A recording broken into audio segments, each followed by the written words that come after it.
Are you coming back to school with me? We could have done it all so easily. Hi, my name is Craig Thompson Wood. I'm your host on Teaching with Board Games, here to do my November update for 2021. So if you're new to the channel, then what I like to do is every beginning of every month is just talk about just some things about what I did in the past month and what I have planned for the new month. Another thing I like to look at is just as a way of saying thank you to all the people who have chosen to subscribe in the past month, is just do a little update of how the subscriber numbers are going. So at the start of October, we were at 1,080 subscribers. We are now up to 1,110 subscribers. So that's another 30 subscribers. So thank you to all those people who've chosen to hit that subscribe button down below. And if you haven't done so already, it's just down below. You can hit that along with that little bell icon to indicate when I'm getting new content out, which is on a weekly basis, sometimes more often. I put out videos, one video a week. Now this one doesn't count for my one a week. When I do one video a week, it's one video a week of content. This is just an update. Also, sometimes I will do battle report videos, which I'll talk about in a little bit. And those also don't count towards my one video a week. One video a week of educational content, of reviewing a game or talking about gamification or topics of how we can incorporate gamification in our classrooms or in our homes. One of those per week. And anything else is just bonus, because sometimes I like to do some other things with my channel just because it's fun. So let's take a look at what I had planned for the month of October. As I always say, I do one video a week. And so I hit my mark with that. So for the month of October, I had done Hungry Life by Sharky Games, the North America version, because they also have a Europe version. Really fun game with cards and building up habitats and ecosystems of animals and food chains and all kinds of learning going on in there. Really like that one. I did a comparison between the City of Zombies game and the Outnumbered game, which is the new one by Genius Games. Genius Games had made Outnumbered, taking the ideas from City of Zombies, making a superhero theme, changed a few of the rules, and I did a side-by-side comparison to tell you what I think of both of those. Not so much which one I think is better, but just letting you know what are the differences between them. I did the Guess Who, Guess Where sort of games, looking at that. Really good for ESL students to be practicing some of their skills and asking questions about, are you here, are you there? Just problem solving and critical thinking and just developing those language skills to be able to ask those kinds of questions. I did Vowel, which is a game I'd kickstarted that had come in. It's a fun little card game where the vowels are removed from a word and you have to try and guess what words it is, just based on the consonants alone. And then I did Blood Bowl.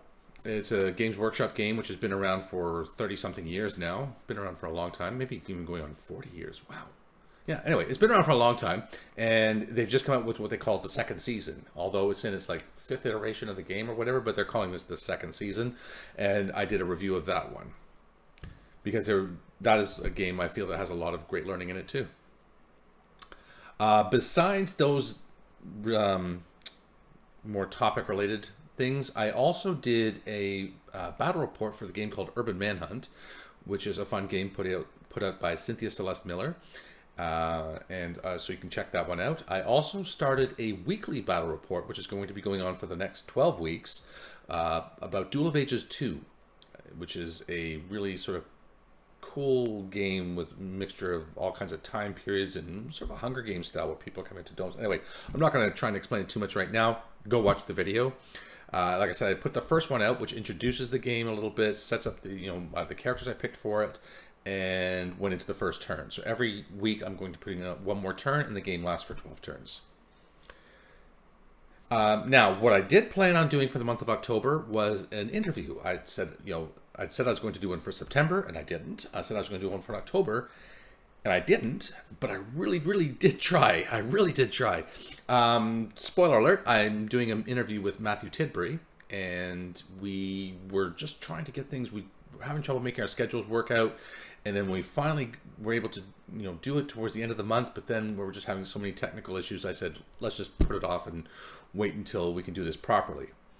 And we tried again today, and everything seemed to be going great, but there was sound issues. So This is all part of the learning. We are going to redo that interview again, and I will get that out to you some point this month. I promise you that.